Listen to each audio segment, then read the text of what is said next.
Let's now cross over to the Bomas of Kenya, where the bipartisan talks have been ongoing, and currently speaking is the CS for Treasury Njuguna Ndung'u. Let's first of all listen in.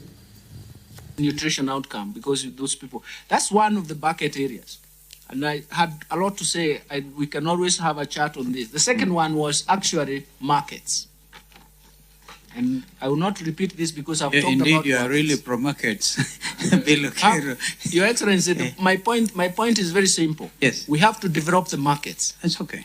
We have to protect those markets. We have to nudge the markets to the optimal level. And finally, we have to regulate. We have to regulate the markets just to make sure that we remind them that this is your structure of reward if you do well.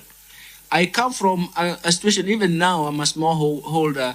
A grower of so many things. But if markets are not working, I am not going to do any work. The third was domestic resource mobilization, and that is where tax system and tax instruments come in. I argued that Africa is lagging behind because government cannot finance their budget. If they cannot finance their budget, they cannot intervene when there is a crisis. They cannot intervene. Look at, even now, my friend Abraham talked about poverty. Me, I can talk about stunted growth. Some years back, I found a young man crying in TV that he could not be recruited in the police, in the army. I think it was in the police, because of his height. That's a signal from stunted growth. Look at it this way. And also, that is, you cannot even look, if you look at the IQ system, you find it is going to be challenged. Finally, digital evolution. The fourth industrial revolution is going to be driven by the digital space. It is going to coordinate all the other three that I have said: human capital development, markets, and even domestic resource mobilization are going to be coordinated very well by the digital evolution. Those are the four areas that I thought the intervention would be very, very important. We thank you all. Before Kimani asks you some questions, because I understand he has to leave, but we really must thank all of you, presenters, and please bear with us because we have listened, and it's so beautiful listening, really listening. So, Prof, I last listened to you when I was Vice President, listened to you. I've listened again. But we'll give the first priority to Kimani, the co-chair, since he must do something. And we'll ask, I certainly have about a set of 4 questions, because I can tell you the Kenyans have been waiting for this sitting with almost bated breath. So, Kimani. Thank you. Co-chair, with your permission. Co-chair, sorry.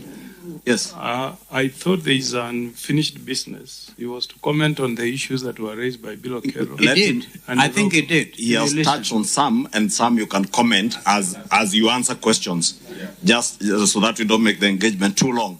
I'm certain Davis is still eager, together with Hinga, to go for the parliamentary business they want to go for. CS, thank you. Like His Excellency, I first listened to you in a classroom, and I'm glad that I'm still listening to you in another class of economics. And you taught Kimani some economics. Yes, His Excellency did appreciate 2 weeks ago that I have a good appreciation of economics and numbers. And I told him courtesy of Professor Ndung'u was my teacher. And Abraham probably was my classmate, and I appreciate also his input. But maybe if I start off with Abraham, before I go to Abraham, I've just seen something in the media. And maybe CS Davis Chirchir, you could clarify, from Citizen TV, saying that prices of super petrol likely to rise to 300 shillings in the coming IPRA fuel price review if the war between Israel and Hamas continues. Energy CS Davis Chirchir. I just want you to clarify whether you have said that in this meeting, because I was seated here. I do not remember hearing you say that IPRA is reviewing fuel prices to 300 shillings. And also to caution those of us who are here in the Fourth Estate, we are here engaging in a very delicate matter that Kenyans have been very keen on. It is imperative that you report the engagements out of this dialogue process accurately, without sensationalizing news, and in a very responsible manner. So CS, I'll leave you to clarify whether you indeed say that in this meeting before I go to the other questions. Maybe you'll do that after I go to the other questions because I want to leave. Dr. Rugo, you asserted that 80% of Kenyans, if I heard you right, I was actually asking my colleague here of you whether it was 80 or 8%. 80% of Kenyans live in their own houses. I would be very keen to know where that data is from, because in my own constituency, probably 70% don't live in their own houses. Maybe Kikuyu is among the areas where poverty is quite high. They live in rented premises, not their own. Yeah. To my friend Dr. Rugo, you propose that we do away with some taxes and levies or reduce them altogether. In the same statement, you are also asking that we manage or reduce our fiscal deficit. And I would want to know where the balance between these two lie, because the two are contradicting positions. If you were to reduce on taxes and levies, then it has an implication on your revenues, and therefore has a direct implication on the fiscal deficit that CS was talking about. So I just want to know, what is that optimal balance that you'd want us to have? CS Njuguna, Dr. Rugo spoke about rationalization of our state-owned enterprises, and I couldn't agree more.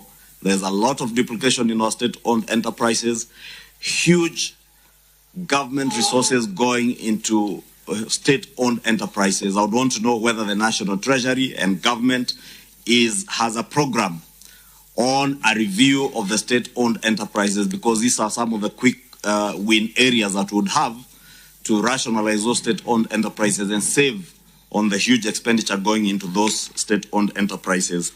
And I think that has a bearing to what you're talking about, a review of the tax regime in the country to ensure that, one, you do not push people, the market, scare the market out of this country in terms of taxes, the tax regime.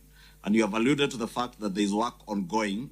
Can this committee then take it from you that work? That's just an extract of the bipartisan talks that are currently ongoing at the Bomas of Kenya there, and the CS for Treasury Njuguna Ndung'u and also that of Energy are expected to be responding to questions in regards to the high cost of living and more specifically on fuel prices, and we'll be giving you an update on that in regards.